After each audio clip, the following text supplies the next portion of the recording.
Thank you, Glennon. And it is indeed a privilege to be associated with the Kirwan Institute and to work with these wonderful people that I've found to be doing such wonderful work in the community.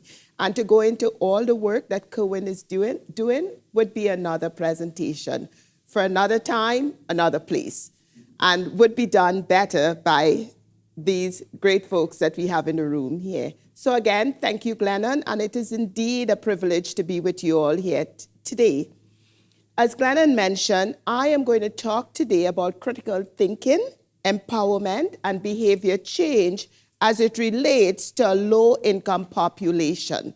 And as was mentioned previously, my research is in critical thinking. So a lot of what I do relates to a specific methodology. And I feel strongly about this because many times we go out into the community and we do work. We do good work. But because there isn't a methodology or because there isn't a theoretical approach that we could use to guide our intervention, it is difficult to determine when change happens and what change occurs.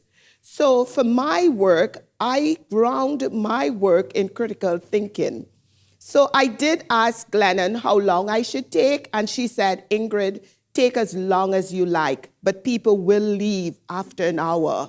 So with that in mind, I will try to take the first 35 to 40 minutes, and I'll talk about the critical thinking. I think this is important because a lot of you all work in situations with individuals who might be from a low-income background and who might be experiencing certain challenges. So I think it's important for me to form the foundation for what I am going to talk about. And the whole idea of empowerment is really high in terms of the model that I work with in critical thinking. So I'll touch on that a bit, and I'll share briefly, and notice I put the behavior change last, because it deals with some of the research that I've done in the area of increasing vegetable use in a low-income population. So with that said, I think we can continue, and I'll try out, I'll skip that because Glennon did all of that, thank you. So again, I briefly talked about the three areas that we're going to talk about. So this whole idea of critical thinking, I like to start by saying, what is critical thinking? And for me, as Glennon said, evaluation is very important to what I do. And generally, if you don't know what you're measuring, you would never be able to tell if you have really measured it. So in the area of critical thinking, with this audience here, I would like to start off by giving some background into critical thinking. And I'm sure if I stop and ask you all, we can each say each person can say what their definition of critical thinking is, but let's do an overview. So critical thinking by no means is a novel concept. It dates way back to Socrates. And he started off by asking a probing method of questioning to get the authorities to provide a rational claim to their knowledge. So to Socrates, it was not just enough to say, this is how things should be done. Why should it be done that way? What is the rationale behind all of that? So that was really important. And if we go back to the early 1930s with John Dewey and Edward Glasser in the 1940s, they started to do a lot in the area of critical thinking. Even with Edward Glasser, he said that, even in trying to define the idea of good citizenship, he said it's not enough to be a good neighbor. But when we talk about good citizenship, it's about, it calls for the attainment of course, a working understanding of the social, political, and economic arrangement, but even more so for the ability to think critically about issues for which there might be an honest difference of opinion. And I think even now, how important is that now for us in this times, in the times we live in now, in the political climate? We have to learn to be able to think critically about issues. So most of the studies, as we know, a lot of critical thinking is done at the university setting and with students. Why? Because there has been increased emphasis on students having a certain score, being able to do certain tasks, and to have important, not only important life skills, but also to be ready for the workforce. And I always tell my students as I teach every semester, employers are really asking for employees who can think critically. It is not just going out into the workplace and trying to regurgitate things, but employers are looking for people who can use judgment, figure out the nature of a problem, rather than just applying a set of predefined and predetermined rules. Okay. So to say that, there's no shortage of definitions for critical thinking. So I'll try to run through this very quickly, but as I do so, I would like you to think about the definitions and see if there is one based on the population that you work with. See if there is a definition that really resonates with you and the work that you're doing, okay? So most of the definition in the research that I did show that critical thinking can be likened or could be aligned with the nature of the thinking process. So really, some of the definitions of critical thinking would be responsible thinking that is conducive to good judgment. Very vague. Responsible thinking that is conducive to good judgment. It relies on criteria. It's self-correcting. It's very sensitive to context. This is one that I had to think about a lot, but maybe you all can say, yes, this describes what I'm doing and with the people that I'm working with. So critical thinking is purposeful, it's reason and goal-directed.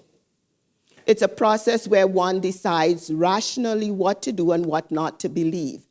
Then there is this whole group that says critical thinking is really asking the right questions. What we really need to do is to ask people these right questions. What are the issues and conclusions? What are the reasons? How good is the evidence? And if you think about this in a classroom setting, this might be a good definition for critical thinking, especially when we have to write certain types of papers. Okay? Some authors also look at critical thinking as a list of skills or abilities. So if someone could define a problem, they can really define a problem, they can select pertinent information, could recognize stated and unstated assumptions, they could formulate good responses and select relevant and promising hypotheses, and then judge the validity of the inferences. We also see in the literature that critical thinking could be both dispositions and skills that we talked about. And this is more aligned to the American Psychological Association and the Delphi study that they did. And they said it's not only skills, but there is this character that people have that you could say, this is a critical thinker. And they actually came up with several attributes to determine whether a person is a critical thinker or not, right? So in terms of the disposition of related to critical thinking, is being open-minded, flexible in considering alternatives and opinion. You're fair-minded, willing to reconsider. So these are the characteristics of a critical thinker, the disposition of a critical thinker. So when we start thinking about critical thinking, in the literature, there's no shortage of definitions for critical thinking. And the first step that a person needs to to come to is to determine which definition am I going to use, which is going to suit the purpose that I want it to suit. And I also, in the literature, you could also find practical reasoning, dialectical thinking. All of these could be called critical thinking. So when you look at it, you know, some people see it this way, some people see it the other way. As a researcher in critical thinking, I had to look through all these definitions. And based on the low-income population that I work with, I had to determine which definition would work best. How would I define that my clients, they are thinking critically? So during the looking through at all the definitions, they're generally things that you find common. Analyzing arguments, again, it's very contextual. Which group are you working with? Are you working with students or are you working with adults? So these things are common: making decisions or solving problems, judging or evaluating, making inferences.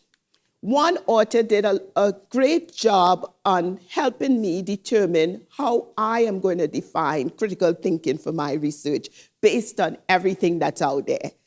And this author said, critical thinking involves more than the correct assessment of statements or the use of logic. And he said, just that as there are a number of activities and types of activities that can be thought about critically, so there are many different ways critical thinking can be manifested. So think about cooking. Can you see someone in a situation where they're cooking and preparing meals? Could you see someone in that situation thinking critically? There's a whole television program. Actually, there are more than one. There are television programs built on the ability of individuals just to take a list of ingredients and create wonderful meals. That is critical thinking. What about chess playing? Definitely for the people who play chess. And problem solving. These are soccer. What about sports? So critical thinking could be found in many different activities. And it definitely varies based on the discipline you come from. Okay? So critical thinking is defined within, it's very contextual. And my definition, the definition that I came up with for my research, really fit well with the individuals I wanted to work with. So what is my definition? It's the process whereby individuals analyze, evaluate information and situations, as well as their behavior, in order to make informed decisions while reflecting on their thought processes. So there are many things within this, and this is the model that I developed. So it starts with a stimulus. Okay, you provide a certain foundation for individuals, foundational knowledge that you provide, and then there's some empowerment, there's reflection, a critical response that includes that whole idea of decision-making, thinking about alternatives, what is the best decision in my situation, there's an outcome, and then there's action or goal setting. And if you look at all these different areas, they are supported in the literature. This whole idea, because I work with a low-income population, it was important for me in this critical thinking model to add that empowerment component because of the group that I was working with. The whole idea of reflection was important. Having people think, why did I make that decision? Why was it important to me? So that was also important, and it's part of the model of critical thinking that I developed. And the critical response is actually this decision-making process where individuals think about the problems, they look at their contextual factors, they think about alternatives, and then they decide what is the best decision that they could make based on the contextual factors that they're facing. And goal setting is also important so that action individuals develop the skills in planning and accomplishing goals. Okay, so I want to touch, because the second part of my talk relates to empowerment, and this is an important part of the model. I wanted to touch upon that because of the groups that we tend to work with in the community, especially some of the groups that Kirwan work with. Empowerment is very important, and it's really the work of Paulo Freire, who did work in Brazil, in the slums of Brazil. And he said empowerment is the process whereby people gain greater control over decisions and actions affecting their health. So what is important there is that we provide individuals who may not have power, but we provide opportunities for them to have control over their actions and over things that concerns them, whether it be their health or other issues that they're dealing with. It is contextual because it varies based on people, organizations, and settings. However, the whole idea of empowerment is that individuals have the capacity to deal with their own problems. Many times we try to go out into the community and we go out with these preformed ideas and preformed solutions for people without actually giving them the opportunity to think about their own problems, to think about alternatives, because when we think about it, they are the ones who know their contextual factors. They are the ones who know what they are going through. And providing that opportunity for empowerment is really important. And it is part of the critical model, thinking model that I use in my research. And sometimes in the literature, individuals might state it's not easy to tell when empowerment has taken place, but you can definitely tell when it's lacking, because it's this sense of powerlessness. And for some of the audience that I work with, that you can actually tend to see that it's almost like a learned helplessness. Things did not happen well in the past. I've tried many times. My mom did not succeed. I don't have any role models who were successful around me. So it's that learned helplessness that people sometimes find themselves in. But the whole idea of empowerment is to get individuals to the point where they can say, yes, I can have control of my situation. I can find things that would work in this context that I am in. So it's that hardiness, it's that resilience that sometimes you go into community and you have to help people to come to that point where they could be successful. So with my experiences with empowerment and the work that I do, I find that it's important to provide options that enable people to make sound choices. Options because people can choose. I remember when my kids were young, and I wanted to increase vegetables. I want them to eat more vegetables. Of course, I tried the tricky thing where you hide the spinach in the spaghetti sauce, and they would say, Mom, this is a little different. I'm like, really? No, I don't see anything. No, I don't see anything different. I've done that, but it's also providing that choice where you get them to say, what would you like to try today? And they could, I present 2 vegetables, and they could say, well, I want to eat this one. So it's given that choice. And it's the same thing with the people that we work with. We have to provide choices. Not only that, we have to identify the key determinants of health and make people aware of it. If you notice with the with the model of critical thinking that I have, it starts with a stimulus. It's providing that foundational information that people need to know to make good decisions. And generally, we tend to say that people don't make good decisions. Many times, the problem is we do not provide them with clear information on what is needed to make decisions. We do not provide a clear description of the concept. Some time ago, I went to Trinidad and Tobago, my country of birth, and I did some diabetes work in Trinidad. And we had a group of men, and generally men, macho Josh, kind of macho. Josh is like, yes, that's me. Yeah, you pick on the right one. And these men, they were like, they came to class and listened. And in the end, I know I have time, so I'll cut this short. In the end, the basic comment was, this is the first time I truly understood what this disease was all about. I truly understand how to really deal with diabetes. That is providing empowerment, providing the information, the key determinants, the knowledge that people need in order to make the decisions that's in their best interest. And in doing that, you help them to see the connections. Yes, if you take these steps, these are some of the outcomes that could happen. It's guiding individuals through that change process clearly. And sometimes I think that is where we fail.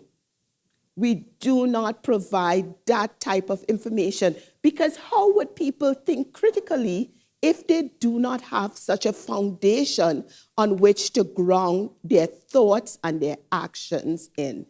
So this is really this whole idea of empowerment, and it's almost like providing this health literacy.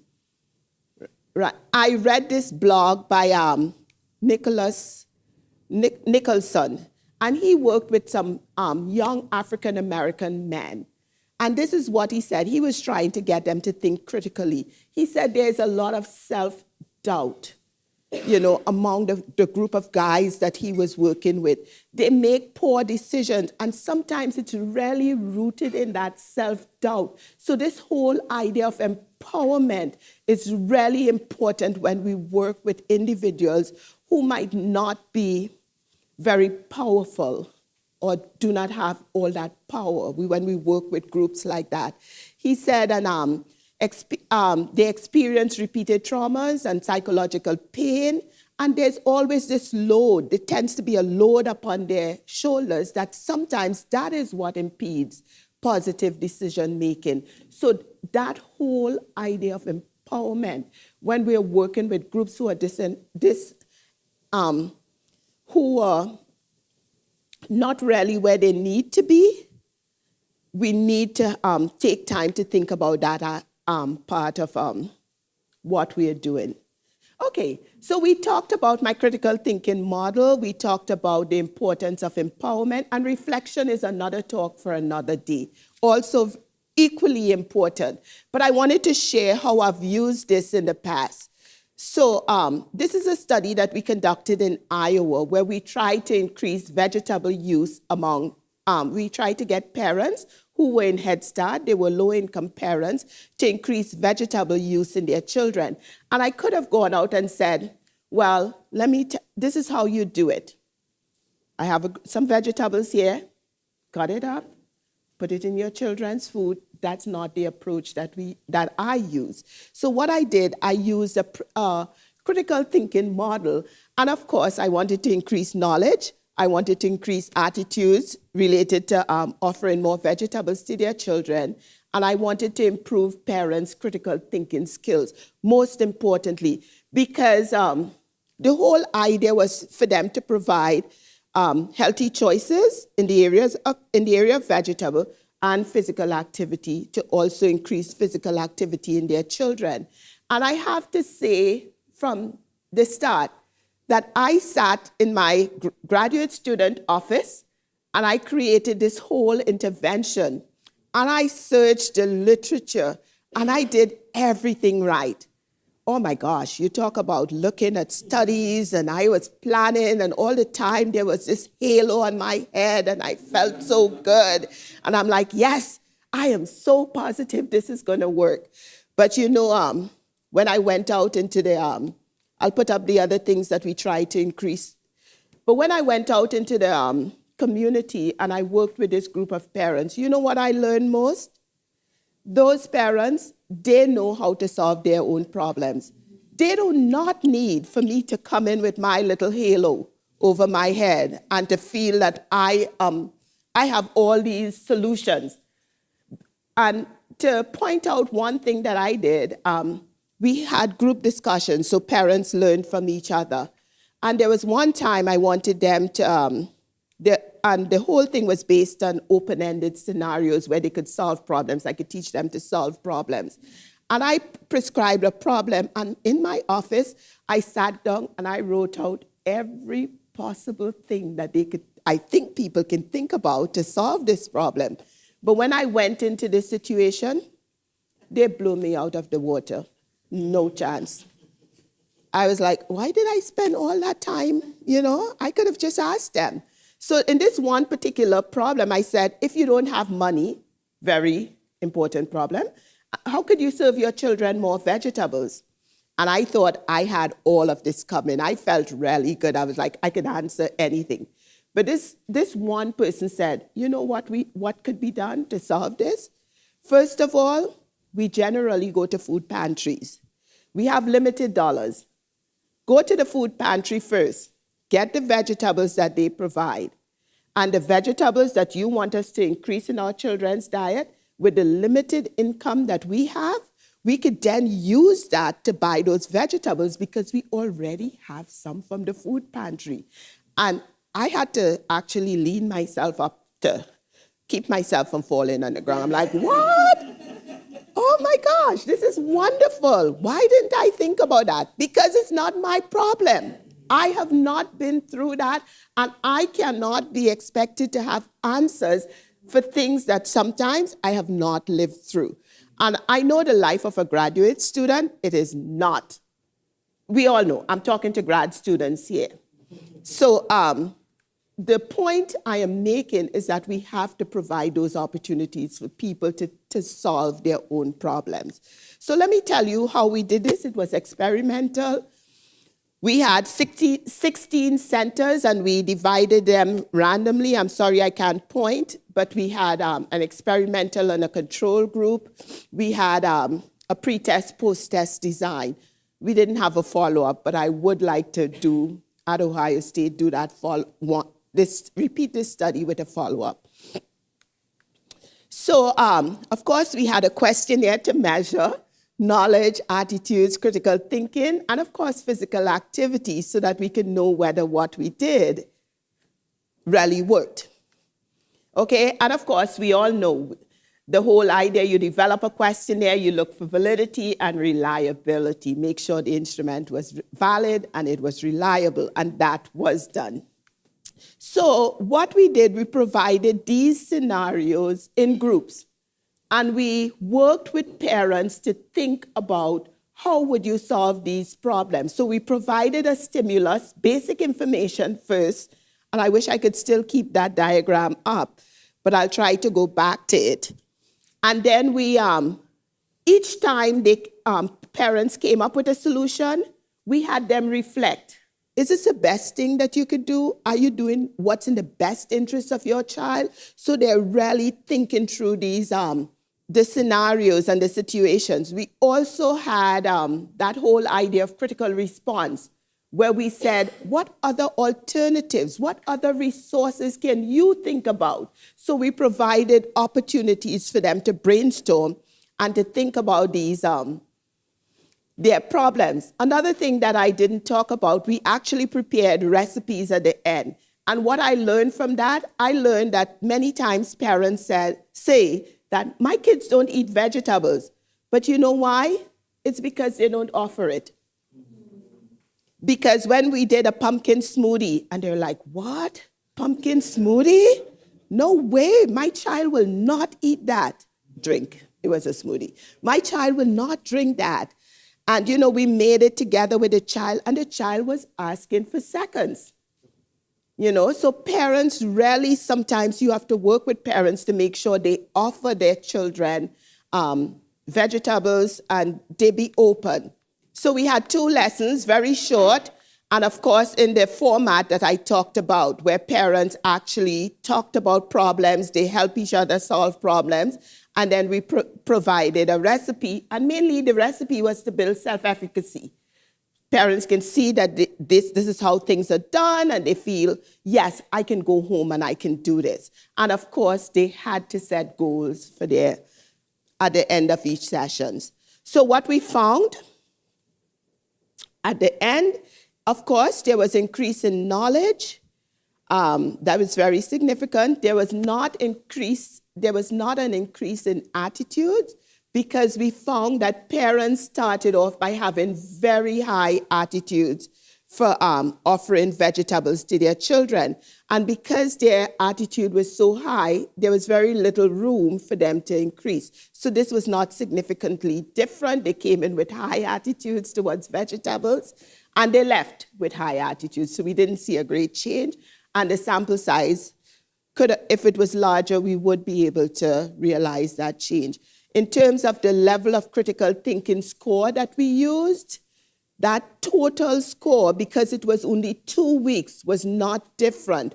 But, and I'll talk about that in a bit, they did offer their children more of these vegetables. And if you notice, they were the dark green leafy vegetables, yellow, orange, cruciferous, like broccoli, cauliflower, that type, and tomato. You notice there was no French fries?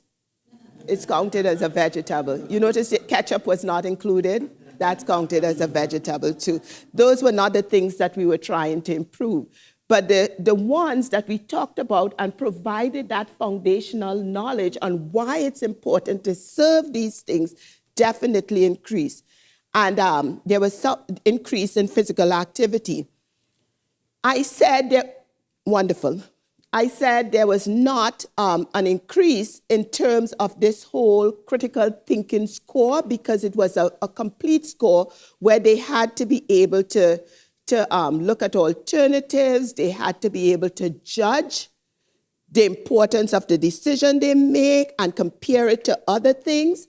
That was not, total score was not realized. But in 2 weeks, we did see that there was higher gains in the mean post-test score in terms of thinking about alternatives. Parents could definitely brainstorm from pre to post. They could think about many more ways, many other alternatives in which they could offer their kids more vegetables. So we saw that parents actually showed it was a continuum from 1 to 5.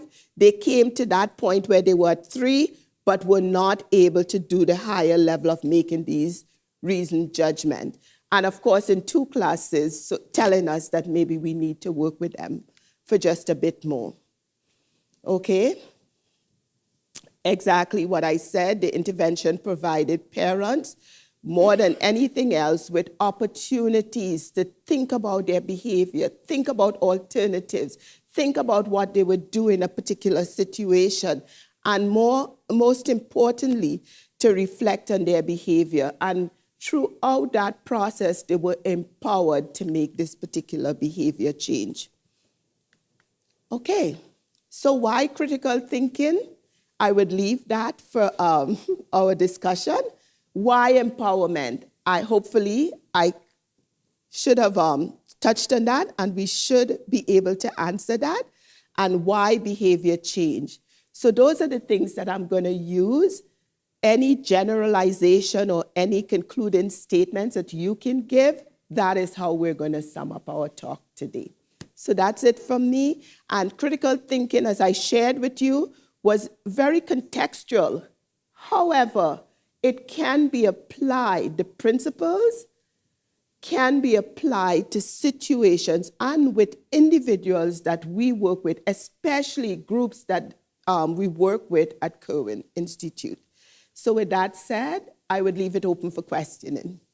Yes. I don't know if it's a question at the moment. I thank you for this presentation. I work with community engagement here at Kirwan Live. So yes. Empowerment and behavioral change is really a big part of my job. And I just think there's so much I can take from this. So thank you. You're welcome. For bringing this My tonight. Pleasure. I was wondering if there was any thought of taking this sort of model of behavioral change and critical thinking to issues like sort of values and ideals about different people. One of the things, of course, that we run into are sort of people who hold sort of assumptions and stereotypes about their neighbors. Yes. And it makes community engagement and community decision-making difficult. So I didn't know if anyone had done it or if that's a... Yes. And that's an excellent question because taking this same model and taking it into the context that you shared there. And let me just go back to the, might be easier to just go on the computer, but let's look at that model again where it had stimulus. So the thing is, for what you want your group to do, you would have to provide that information on what is needed. How do I act in that situation? So provide that foundation knowledge. You would have to provide some empowerment because, yes, you can do this because this group in this other area, they were there, they had a similar problem, and they were able to resolve it, in an adequate manner. You provide opportunities for them to reflect. And if you notice in this model that after you present each one of these basic areas, there is an opportunity for individuals to reflect on their action. So reflection is really important. And providing scenarios for them to think through in that particular context. And working with them through the scenarios to make sure they acquire the skills needed to make reasoned decisions and judgment. And then, of course, goal setting. You don't want to forget that. What can we do in this situation? What goals can we set to make sure that we are moving forward? And generally, goals should be set that could be accomplished 70% of the time. So, and SMART goals. And because this is a shortened presentation, all of this is included within the model itself. But excellent question, and I would say yes, a resounding yes. You're welcome. Just to clarify, in this model, the outcome is more like the outcome model is about goal setting and goal. That's an excellent question. When you take someone through the critical thinking process, they actually come, there's some outcome to the process. And the outcome could be positive in favor of what you want them to, or the outcome might be, I am not going to do that. Hopefully, the outcome that we want to get is where they say, yes, I am empowered and I can see this happening. And I now have the skills that I can do this. And then it would lead to action. That's where they would set goals. So another way to think of the outcome is also like the decision that's being made through the process. Yes, there's some decision that is being made. And this model suggests that it may not always be positive, but an outcome is made, and we want individuals to move more in that positive direction. But we have to acknowledge that it may not always be like that. And even if it's not positive, there's a way to maybe loop around and provide more information. Maybe it's empowerment. Maybe it's additional skills in self-efficacy. But it acknowledges that there is that decision that is made, and once that decision occurs, taking action would be the area where goal setting comes in. An excellent question, an excellent observation. I was so pleased I was able to listen to this while I was doing this. Yes. One of the things I thought of when I saw the outcome in action and how all of this happens is that wouldn't it be different for each person how they interpret their stimulus? Because like you said, there could be a positive and negative, but if they have more of an outlook of looking at, for instance, I don't want to eat fast food, as opposed to I want to eat vegetables, that the outcome can be where their actions can still happen in the negative, to where they say, I'm not going to eat French fries, I'm not going to eat at McDonald's anymore. And that leads to a positive action, even though... That is an excellent action. And sometimes, and I want to answer your question first, the stimulus is when you provide that clear information, that foundation that's needed for the person to take action. But the difference, what you're talking about, comes in terms of the critical response, where the person looks at their context, their situation, and where they come up with decisions that's in their best interest. They solve problems based on their contextual factors, and hopefully that's when the solutions are in their best interest. So this is where you see a lot of that variation, where they're saying, for me, that whole idea, Dr. Adams, about cruciferous vegetable, the word itself is weird. You know, where is that coming from? They might say, you know what, I think I could cut back on the French fries. I'm not ready to take the plunge to the cruciferous, but I think I could make the cutting back on the French fries. That is a good action because it's based on the context of the person. So that's excellent, excellent question. Yes, Michael? I'm wondering, well, obviously, I feel like we have a lot to talk about with this, but yes. I'm also wondering what you found with like scarcity mindset and how that's impacted ability to analyze your own situation and critically think. The lack access is the point that you're making. And what I have found that, and that is, I think, very relevant question. Because when you look at it, there are people who lack access to vegetables. So what I did, I provided some vegetables. So when people went home, they went home with the stuff that to make what we did in class that day. So it sort of helped that access. But what I found that a lot of the people that we worked with had some idea of where to access these foods. And I did not have that knowledge. So I was not able to stay in my office with, picture the little halo thing. I was not able to stay there and solve the problems. I found that they had a great idea of how to really access things, or there might be organizations. And to your question, Michael, I agree that as we work with individuals and groups to critically solve their problems, we have to provide and make sure that is a part of empowerment.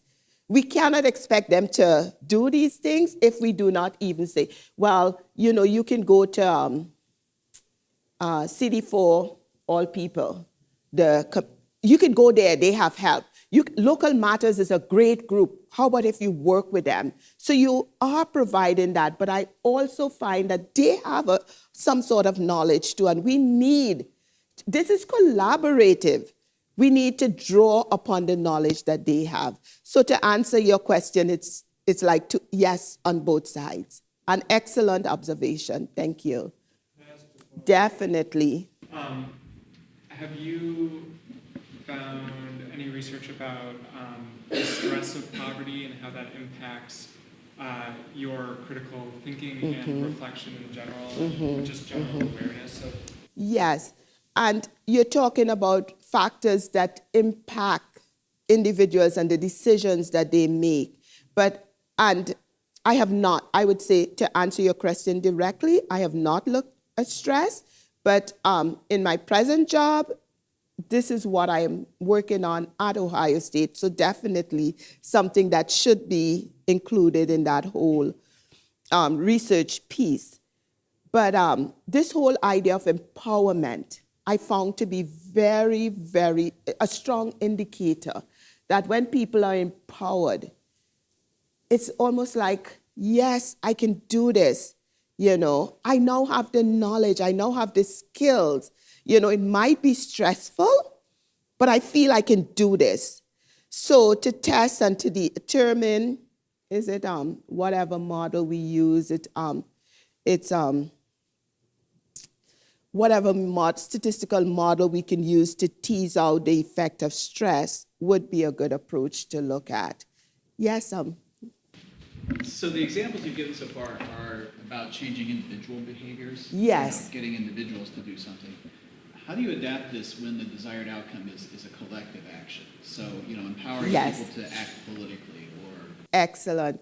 And that is a good question. It has not been tested in a group setting, but we need to acknowledge that a lot of the interaction occurred in a group setting where individuals learn from each other.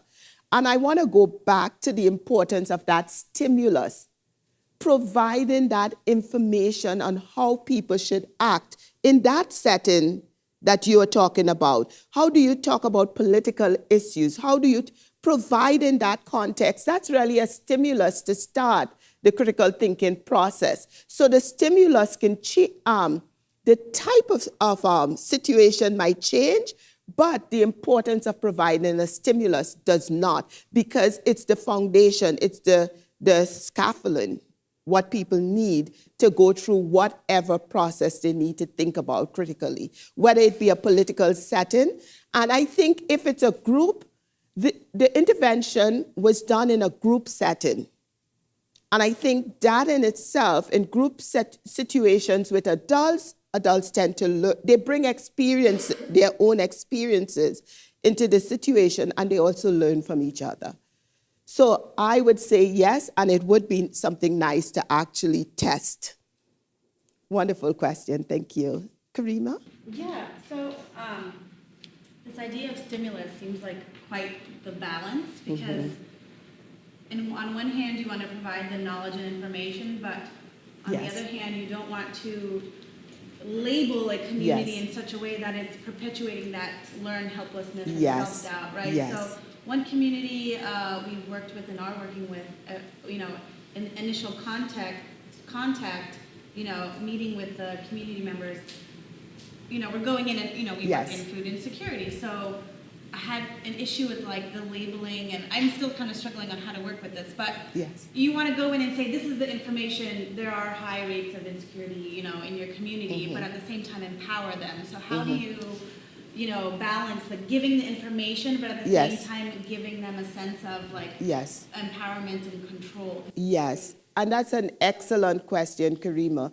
And I think the stimulus, it's something that you use to start that critical thinking process. So in that case, I would not go in and say this is an area with high insecurity, people, high levels of unemployment, high levels of teenage pregnancy. That I would more, the stimulus is focused more on the change that we want to see take place.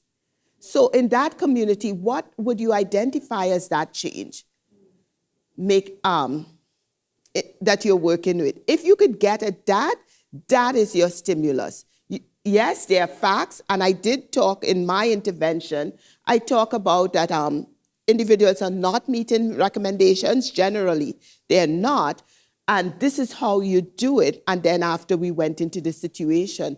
So I would say there are ways in which you could provide that background information without telling them, you live in a very poor neighborhood, and in this neighborhood, not many people that's not the information we want to give in stimulus. We want to give the information that would actually bring about this critical, broad, general, open, information that could really help them.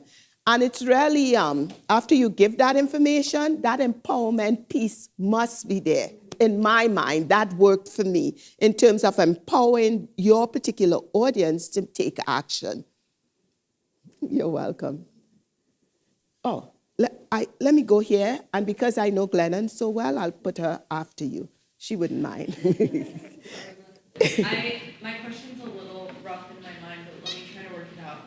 So, like, in your situations, kind of going off what Karima said, how do you write these, like, hypothetical situations about when they're all, like, based in what we know and, like, based in these assumptions that we have about these populations, when we say, like, we actually don't know because we didn't necessarily grow up in the same situation? Yes. For me, the scenarios that you write, they're not specific. They're very open-ended so that they provoke thought and discussion, and they could go either way.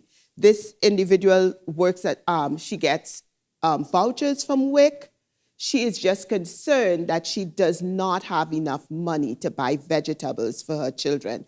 Very broad. So then the question would be, I wonder why she doesn't have enough money. Why is it that, she might not be doing X, Y, Z? So the scenarios are very open-ended, not really hinting at any different problem or hinting at a problem, but not specifically.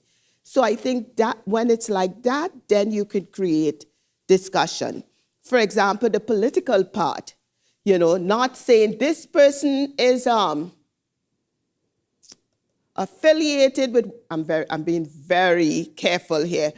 It's not affiliated with, you notice how I step back on that quickly.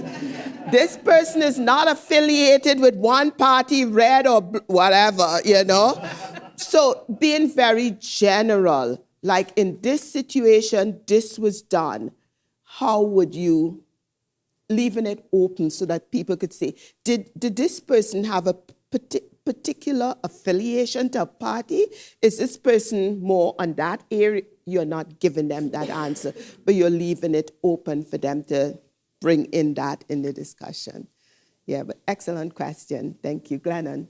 So I really appreciate this. And one of the things I've been kind of thinking a lot about in this is the whole reflection piece. Yes. Because I think that scholars, as scholars and as activist scholars, we practice critical thinking all the time. But I feel like given the fast pace of the academy, and even, in our applied work at Kirwan of, the contract and, the amount of time we have to do research, I feel like we kind of skip over the reflection piece much more than we should. And I'm wondering if you have any advice for scholars and activist scholars for how to make space for that really important aspect of critical thinking.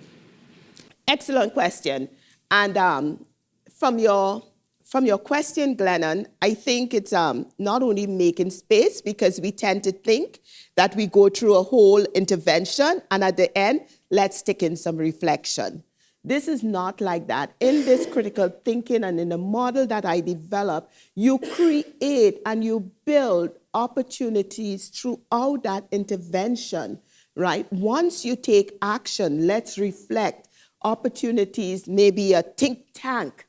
Was this the best decision? And reflecting at all different points, maybe with your clientele, reflecting with the study personnel. So reflecting throughout the process and building that in many different forms in which you could reflect. You could ask thought-provoking questions. Did we achieve the desired goal? Why? What are some things, what are some things that could be done better? What did we do well? Why? But not asking that only at the end, but asking that throughout the process itself is what I found to be important. And if we are working with clientele, asking that, stopping to reflect, even after you provide that stimulus, especially if it's new information. Is this new to you? What do you think about this? How does this make you feel? What was one thing that really was novel to you? What stood out to you? What was different? That kind of throughout the process. When you get to critical response, why did you choose that way? Is it, and that person could then say, is it because, it may be because of my context, I do not like certain vegetables, I feel it would be better if I use this. And why would that be in your best interest or in the best interest of your family? Asking those questions throughout the process itself.